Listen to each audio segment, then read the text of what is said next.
విశాఖపట్నానికి SC commission విచ్చేసింది.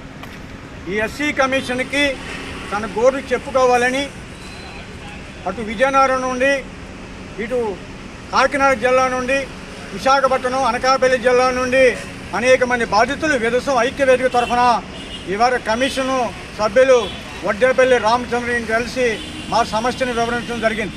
ముందుగా ఈవిడ పేరు మణి. ఈవిడ గత ఏప్రిల్ 17వ తేదీన మల్లంలో వలిశెట్టి జల్లుబాబు ఇంట్లో విద్యుత్ పనిచేస్తూ మరణించినటువంటి పల్లపు సురేష్ భార్య. ఇప్పటికి ఆ ఇన్సిడెంట్ జరిగి 3 నెలలైంది. ఈరోజు వరకు కూడా ప్రభుత్వం ఈ కుటుంబానికి ఏ విధమైనటువంటి న్యాయ సహాయం అందించలేదు. ఉద్యోగులు ఇస్తామన్నారు, ఇల్లు ఇస్తామన్నారు.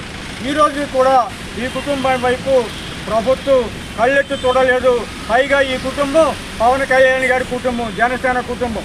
కాబట్టి పల్లపు మణికి వెంటనే ప్రభుత్వ ఉద్యోగులు ఇచ్చి ఇల్లు ఇవ్వాలని చెప్పి మేము వాటిని కోరడం జరిగింది.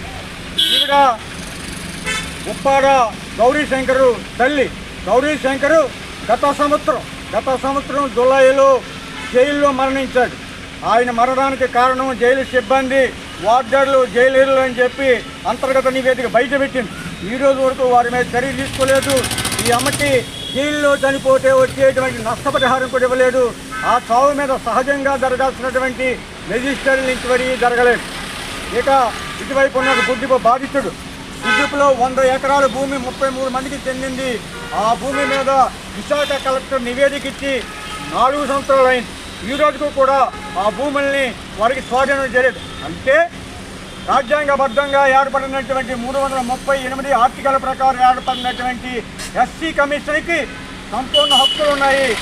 అధికారులు విచారణకు రాకపోతే సమన్ చేసేటువంటి హక్కు ఉంది.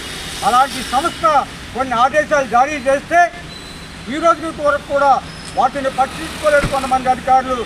ఇవాళ మేము వాటిని స్పష్టం చేయదలుచుకున్నాం. ఎవరైతే ఎస్సీ కమిషన్ ఆదేశాలను పట్టించుకోరో వారు శిక్షార్హులు. ఎస్సీ ఎస్టీ అట్రాసిటీ చట్టం సెక్షన్ 4 ప్రకారం వారి మీద కూడా కేసులు పెట్టాలని, తెనాలి పోలీసుల మీద చర్య తీసుకునేటువంటి ఉన్నతాధికారుల మీద కూడా సెక్షన్ 4 ప్రకారం కేసు పెట్టాలని ఇప్పుడే వడ్డేపల్లి రామచంద్ర గారికి విదసం ఐక్యవేదిక తరఫున విజ్ఞాపన పత్రం ఇచ్చాం.